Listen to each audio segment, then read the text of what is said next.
एकदम सिंपल शब्दों में मैंने बोला कि जब किसी वाक्य को दूसरे वाक्य में परिवर्तित करते हैं, रूपांतरित करते हैं। नमस्कार, आप सभी को बाल शिक्षा अकादमी में स्वागत है। मेरा नाम अमन कुमार और आज हिंदी व्याकरण का सबसे महत्वपूर्ण टॉपिक वाक्य परिवर्तन के बारे में हम लोग जानेंगे। इसलिए वीडियो के अंत तक जुड़े रहिए और यहाँ पर कुछ नए अंदाज के साथ आपको वाक्य परिवर्तन या वाक्य किसे कहते हैं, वाक्य को कितने भागों में बांटा गया है, सभी की संपूर्ण जानकारी आपको दी जाएगी। अब आते हैं, पहला प्रश्न है कि वाक्य होता क्या है। इसमें आज हम लोग पढ़ेंगे वाक्य परिवर्तन के बारे में। इस वाक्य परिवर्तन में पहला जो शब्द है वाक्य, वाक्य किसे कहते हैं, क्या है वाक्य, तो पहले इसको जान लो। वाक्य वह इकाई है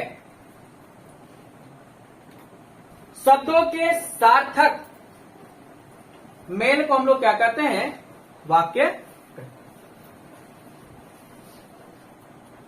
व्याकरण की वह इकाई है वाक्य जिसमें शब्दों के सार्थक मेल को हम लोग क्या कहते हैं, वाक्य।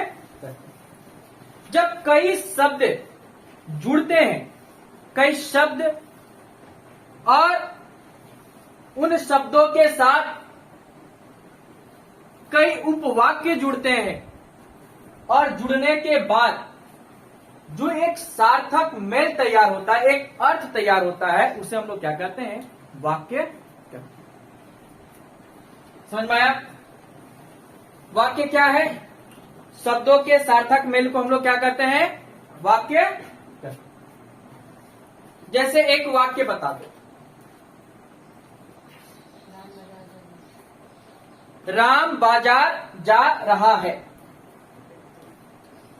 अब देखो, अब इसमें राम बाजार जा रहा है, इसमें कई शब्द हैं, कुछ उपवाक्य हैं, कुछ आश्रित शब्द हैं, और जब ये पूर्ण रूप से मिलता है, जब इसका सार्थक मेल होता है, और जब इसका सार्थक मेल होने के बाद जो इकाई तैयार होती है, उसे हम लोग क्या कहते हैं, वाक्य। ठीक है। लेकिन आज का सबसे महत्वपूर्ण विषय यह है कि वाक्य परिवर्तन होता क्या है। ये वाक्य परिवर्तन है क्या, आपके एग्जाम के लिए अति आवश्यक है। यहां तक कि जितने सारे कॉम्पिटिटिव एग्जाम हैं जहां पर हिंदी संबंधित प्रश्न पूछे जाते हैं, वहां वाक्य परिवर्तन की सबसे महत्वपूर्ण भूमिका है और बहुत इजी है। यदि आप समझ जाओ तो बहुत इजी है, नहीं समझो तो बार बार आपको परेशान करेगा और इसके चक्कर में आपका कई अंक छूट भी जाएंगे। इसलिए अच्छे से हम लोग वाक्य परिवर्तन को समझेंगे और यदि क्लास अच्छा लगे तो चैनल को सब्सक्राइब कीजिएगा और अपने दोस्तों के साथ शेयर कीजिएगा, बेल आइकन भी दबा दीजिएगा, है ना, क्योंकि बड़ी मेहनत से आप लोगों के लिए वीडियो आता है और आप लोग वीडियो को देखते हैं लेकिन लाइक, सब्सक्राइब या कमेंट कुछ भी नहीं करते, तो कृपया करके थोड़ा सा, आपको यदि कंसेप्ट नहीं समझ में आया तो पूछिए, यदि समझ में आया तो बोलिए कि हाँ सर क्लास अच्छा लगा। इससे क्या होता है, एक आत्मविश्वास जन्म लेती है ना, एक अंदर से सुंदर अनुभूति होती है कि चलो जो भी कुछ मैं करा रहा हूं बच्चों को पसंद आ रहा है। एक छोटा सा प्रयास आप लोग के लिए भी सपोर्ट कीजिए। अब आते हैं वाक्य परिवर्तन में। वाक्य परिवर्तन होता क्या? देखो, अब एक वाक्य को ऐसे परिवर्तित करना और परिवर्तित करने के बाद उसका अर्थ ना बदले, वैसे परिवर्तन को हम लोग क्या कहते हैं, वाक्य परिवर्तन। बात समझ में? वाक्य परिवर्तन क्या है? जब किसी वाक्य को किसी दूसरे वाक्य में, जब किसी वाक्य को किसी दूसरे वाक्य में परिवर्तित करते हैं, बदलते हैं, और बदलने के उपरांत उसके अर्थ में किसी प्रकार का कोई बदलाव नहीं होता है, सिर्फ वाक्य परिवर्तित होते हैं, जिसे हम लोग क्या कहते हैं, वाक्य परिवर्तन। समझे? हमने क्या बोला? एकदम सिंपल शब्दों में मैंने बोला कि जब किसी वाक्य को दूसरे वाक्य में परिवर्तित करते हैं, रूपांतरित करते हैं, तो वाक्य की रूप तो बदल जाती, लेकिन उसका अर्थ बदलना नहीं चाहिए, और इसी क्रिया को हम लोग क्या करते हैं, वाक्य परिवर्तन। जैसे लड़कियां कैसे मेकअप लगा लेती हैं, लेकिन रहती तो लड़की है ना बाबू, तो बस वास्तविक वही चीज है। समझ में आया?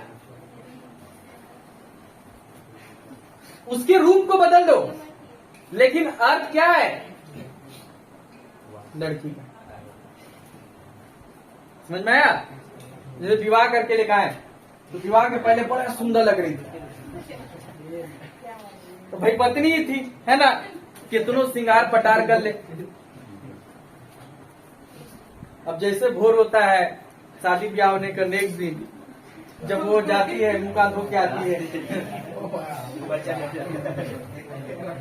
तभी आपकी पत्नी है, बस वहां पर उसका रूप बदला था, लेकिन अर्थ नहीं। समझ में आया? मेरे हिसाब से आपको समझ में आ गया होगा, वाक्य परिवर्तन। ठीक है, चलो। हिंदी में रचना या बनावट के आधार पर वाक्य को 3 भागों में बांटा है। देखो, वाक्य को ना एक अर्थ के आधार पर 7 या 8 भागों में बांटा गया है, रचना के आधार पर 3 भागों में बांटा। हम लोगों को अभी रचना के आधार पर ही पढ़ना है, क्योंकि एग्जाम में रचना के आधार पर अधिक पूछे जाते हैं। ठीक है, नेक्स्ट वीडियो में अर्थ के आधार पर कितने भागों में बांटा गया, उस पर भी हम लोग क्या कर लेंगे, एक बार चर्चा कर लेंगे, आपको बता देंगे। लेकिन फिलहाल आप लोग क्या पढ़ो, रचना के आधार पर वाक्य कितने प्रकार के होते हैं, तो रचना के आधार पर वाक्य 3 प्रकार के होते हैं। कोई चाप नहीं लेना, एकदम इजी वे में समझो, ताकि आप एग्जाम में जाओ तो आपका एक भी नंबर ना छूटे। सबसे बड़ी ये चीज है, आप एग्जाम में जाओ और आपका एक भी नंबर ना छूटे। हर चीज को इतनी अच्छे से समझो ना कि जरूरत ही ना पड़े फिर बाद में उसको समझने की। तो हमेशा आपके साथ रहे, और जब तक एग्जाम रहे और आगे भी आपके जीवन में हमेशा साथ रहे, ऐसे समझो। ठीक है, तो आपसे पूछे ना कि रचना के आधार पर वाक्य कितने प्रकार के होते हैं, तो आप बताओगे कि रचना के आधार पर मास्टर जी 3 प्रकार के क्या होते हैं, वाक्य होते हैं। लेकिन अर्थ के आधार पर पूछ दे तो अर्थ के आधार पर 7 या 8 प्रकार के आपको वाक्य देखने को मिलेंगे। तो हम लोग पहले रचना के आधार पर इसको डील कर लेते हैं, फिर नेक्स्ट वीडियो में हम लोग क्या करेंगे, अर्थ के आधार पर वाक्य को समझने का प्रयास करेंगे। देखो, ध्यान दीजिए, पहला है सरल वाक्य। सरल वाक्य होता क्या है? यदि हम लोग को सरल वाक्य को समझना है ना, तो वाक्य के अंग को भी जानना अति आवश्यक है। यहां पर हर प्रकार की वाक्य से संबंधित हर प्रकार की जानकारी आपको दी जाएगी। तो वाक्य के अंग होते हैं ना, वाक्य के 2 अंग होते हैं। ध्यान से सुन लीजिए और कॉपी में नोट करते रहिएगा। ये सबसे बड़ी चीज है। ये ऐसी नहीं कि ये 12वीं कक्षा तक सीमित है, ये आपके आने वाले अनेक एग्जामों में आपको देखने को मिलेंगे, और इससे आपको बहुत ज्यादा लाभ होगा, इसकी 100% गारंटी। ठीक है, तो जो वाक्य है ना, उस वाक्य के अंग को हम लोग समझेंगे। वाक्य के 2 अंग होते हैं। आपके शरीर है, शरीर में भी बहुत सारे अंग हैं, उसी प्रकार, और हर अंग महत्वपूर्ण है ना। उसी प्रकार क्या होता है कि वाक्य के भी अंग है, और वाक्य के 2 अंग है, एक है उद्देश्य और एक है विधेय। 2 अंग है, एक उद्देश्य और एक विधेय। उद्देश्य होता क्या है, पहले इसको समझ लो, फिर हम लोग विधेय को जानना है। तब हम लोग को पूरा कंसेप्ट क्लियर हो जाएगा कि वाक्य के तीनों रूपों के बारे में हमें जानने में किसी प्रकार की कोई भी परेशानी नहीं। तो दो अंग है, एक अंग है उद्देश्य और दूसरा अंग है विधेय। तो उद्देश्य के बारे में जान लो कि वाक्य में जिसके बारे में कुछ जानकारियां दी जाती है या कुछ कहा जाता है, उसे हम लोग क्या कहते हैं? उसे कहते हैं हम लोग उद्देश्य। समझाएंगे, एग्जाम्पल के साथ भी आपको समझाएंगे। पहले ये समझ लो, उद्देश्य क्या है? वाक्य में यदि किसी के बारे में कुछ कहा जाए, वाक्य में जिसके बारे में कुछ कहा जाए या कुछ जानकारियां दी जाए, जिसके बारे में कुछ कहा जाए, ध्यान देना, बात को समझना। उद्देश्य क्या है कि वाक्य में जिसके बारे में कुछ कहा जाए उसे हम लोग क्या कहते हैं? उसे हम लोग कहते हैं उद्देश्य। और वाक्य में जब उद्देश्य के बारे में कुछ कहा जाए, वाक्य में जब उद्देश्य के बारे में कुछ कहा जाए उसे हम लोग क्या कहते हैं? उसे हम लोग कहते हैं विधेय। जैसे एक छोटा सा एग्जाम्पल है, एक छोटा सा उदाहरण है कि ताजमहल सुंदर है।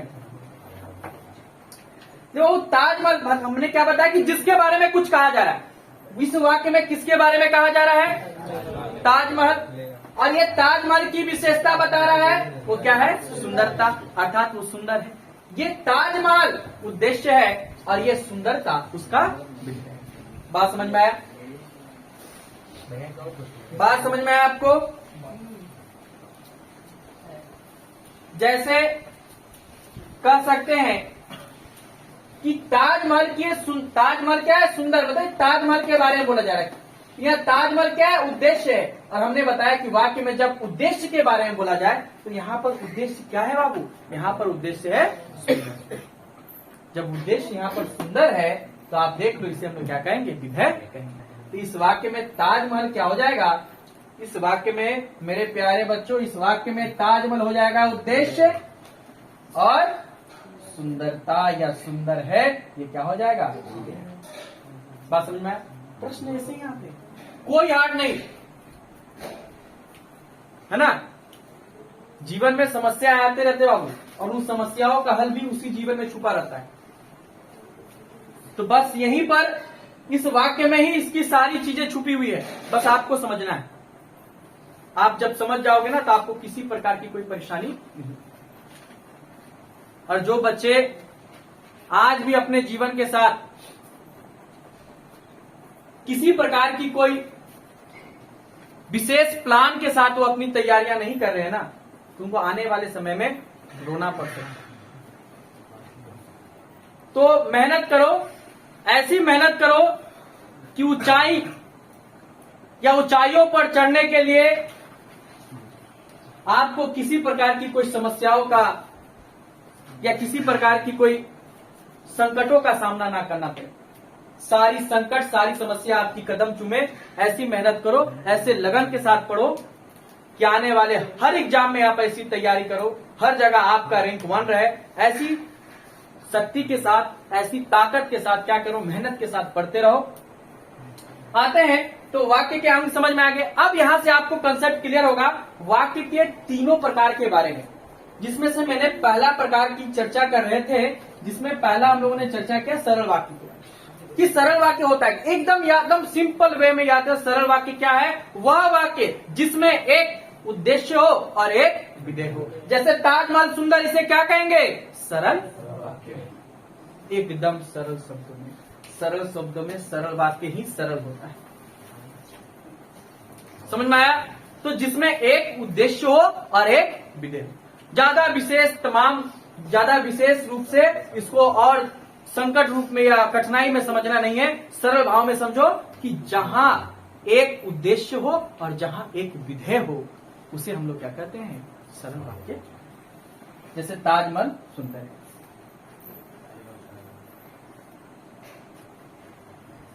श्याम चतुर है,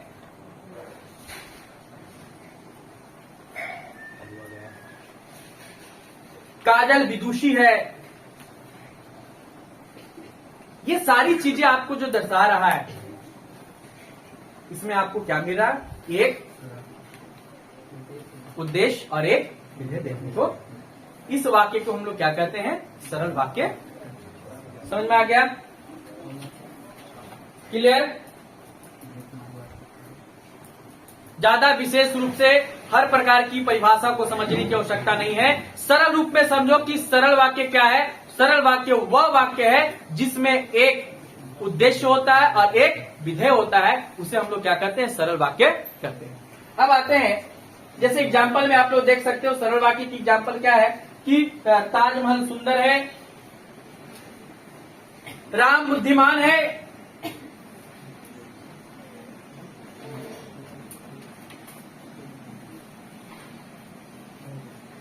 तो ये सारी क्या है? उदाहरण है। किसका उदाहरण है?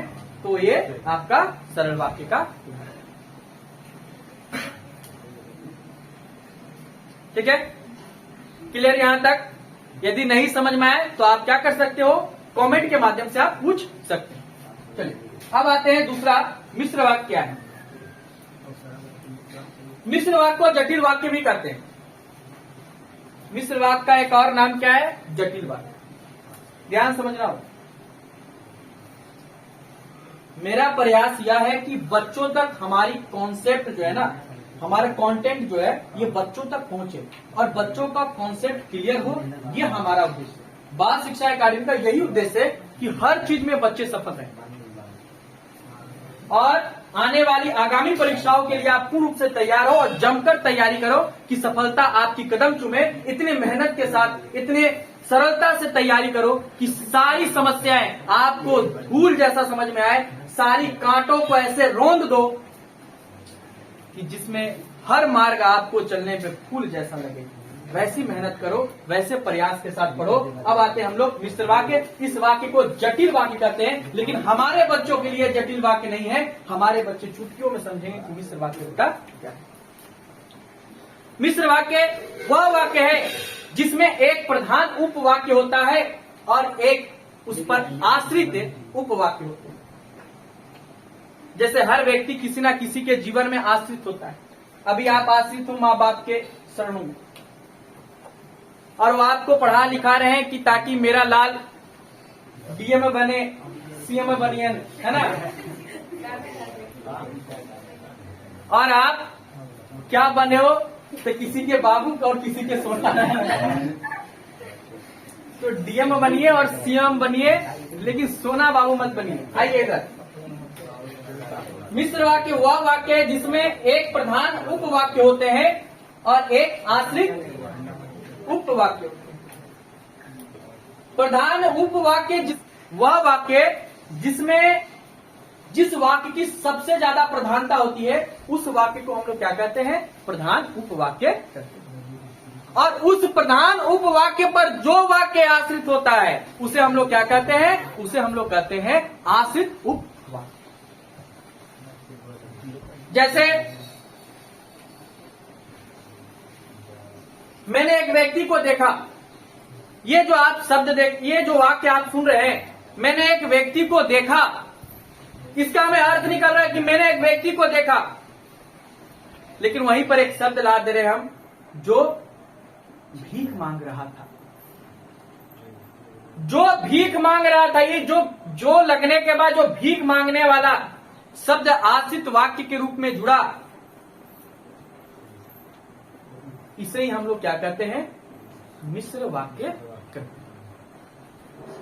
आश्रित उपवाक्य में क्या क्या आपको देखने को मिलेंगे कि जो, जिसे, जैसे, क्योंकि, जितना, वैसा, जब, उतना, जैसा, वैसा, तब, तब, जहां, वहां, यद्यपि, तदपि, यदि, ये सारी चीजें आपको क्या, ये सारी चीजें क्या है बाबू? उप आश्रित। इन्हें हम लोग क्या कहते हैं? आश्रित। आश्रित उपवाक्य क्या है बाबू? कि, जो, जिधर, उधर, क्योंकि, जितना, वैसे, जब, उतना, जैसे, वैसे, तब, ये सारी चीजें ये क्या है? तो आश्रित उपवाक्य। बस में जैसे आप देख सकते हो, एक शब्द है और बताना तो आप लोग कमेंट में बताना कि ये शब्द किस वाक्य में है। देखो, पेड़ सूख गए हैं। अब ये आपसे पूछा, एग्जामिनर आपसे पूछा कि ये वाक्य कौन सी, ये कैसी वाक्य है, आप जरूर बताना कमेंट में ये कैसी वाक्य है। पेड़ सूख गए हैं। देखो आप यहाँ पर एक पेड़ सूख गए हैं, यहाँ पर आपको क्या देखने को मिल रहा है, एक उद्देश्य देखने को मिल रहा है और एक उद्देश्य और विधेय होने के कारण इससे हम लोग कौन सा वाक्य कहते हैं, सरल। तो इसको मिश्र वाक्य हम बनाएंगे। मिश्र वाक्य एक एग्जाम्पल मैंने बताया कि मैंने एक व्यक्ति को देखा, मतलब एक अर्थ निकला, मैंने एक व्यक्ति को देखा, एक प्रधान वाक्य है। जो भीख मांग रहा था, ये जो भीख मांग रहा था, ये जो शब्द आश्रित उपवाक्य है, और जब ये दोनों जुड़ता है तो जो आश्रित उपवाक्य है ना, उसको प्रधानता मिलती है। कह सकते कि प्रधान उपवाक्य पर ही वो क्या होता है, निर्भर रहता है, अन्यथा उसका कोई भी अर्थ, कोई भी मायने वहां पर नजर नहीं आता। जैसे पेड़ सूख गए हैं, इसको मिश्र वाक्य हम बनाएंगे। पेड़ हैं जो सूख गए हैं, आपको हमने बताया जो शब्द है, जिसे शब्द है, जैसे शब्द है, ये सारे चीजें जहां आपको नजर आए फटाक से मारो मिश्र वाक्य। जहां आप ये ऐसी चीजों को देख लो, तुरंत वहां पर आपको कौन सा वाक्य है, वो मिश्र वाक्य। समझ में आ गया। अब आते हैं नेक्स्ट, संयुक्त वाक्य। ये संयुक्त वाक्य होता क्या है, नाम में ना संयुक्त परिवार। जितने घर में कार्ड आता तो वहां पर लिखा रहता समस्त परिवार या संयुक्त परिवार, है ना।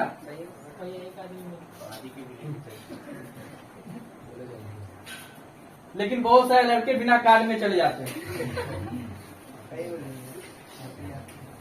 और अब अपने भी जाते हैं, साथ में अपने दोस्तों को लेकर चलते हैं। खाने के लिए किसी कार्ड की आवश्यकता नहीं पड़ती है, बस अच्छा कपड़ा लेना चाहिए।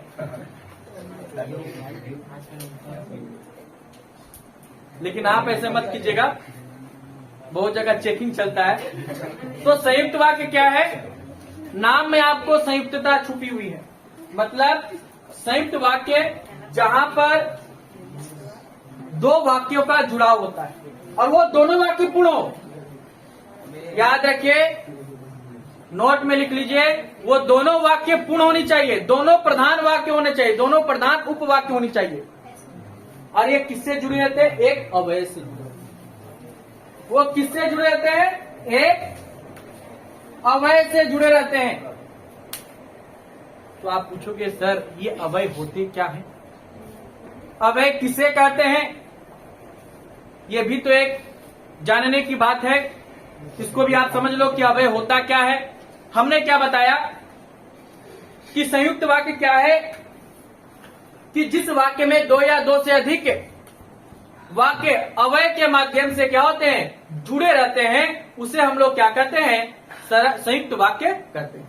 या सरल शब्दों में यदि हम लोग संयुक्त वाक्य की परिभाषा करें तो संयुक्त वाक्य वह वाक्य है जिसमें दो या दो से अधिक वाक्य और, तथा, लेकिन जैसे शब्दों से जुड़े होते हैं, उसे हम लोग क्या कहते हैं, संयुक्त वाक्य। लेकिन यहां आप लोगों का प्रश्न यह है कि अव्यय क्या है ना। तो इसको भी जान लो कि अव्यय क्या है।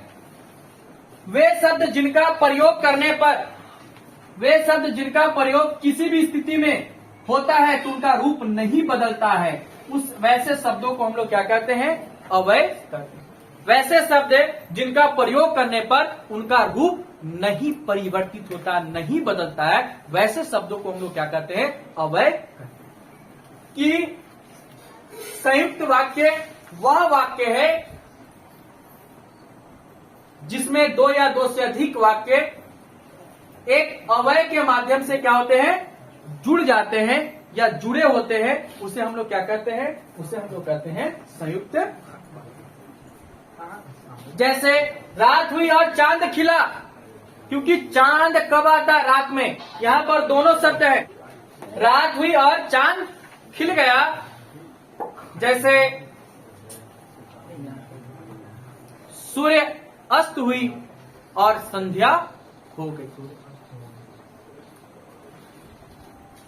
जैसे सूर्य उदय हुआ और उजाला छा गया। ये सारे शब्द जो है ना, ये आपको जहां पर दो शब्द, दो वाक्य किसी अवयव से जुड़े होते हैं, उसे हम लोग क्या कहते हैं? संयुक्त वाक्य। तो वाक्य आपको समझ में आया? वाक्य क्या है? वाक्य के कितने प्रकार हैं? वाक्य के कितने अंग हैं? अर्थ के आधार पर वाक्य कितने प्रकार के होते हैं? रचना के आधार पर वाक्य कितने प्रकार के होते हैं? और इन सारे चीजों को आप अपने कॉपी में नोट कीजिएगा, क्योंकि आपके एग्जाम के लिए अति आवश्यक है। और इस वाक्य से संबंधित प्रश्न आपको कराए जाएंगे। नेक्स्ट वीडियो में इसी वाक्य से संबंधित अनेक प्रश्न जो आपके एग्जाम में देखने को मिलते हैं, वह प्रश्न आपको देखने को मिलेंगे। ठीक है? यदि आपको क्लास अच्छा लगे तो अपने दोस्तों के साथ शेयर कीजिए, वीडियो को लाइक कीजिए और चैनल को सब्सक्राइब कीजिए और बेल आइकन को जरूर दबा दीजिएगा। मिलते हैं नेक्स्ट वीडियो में, वो भी जल्द।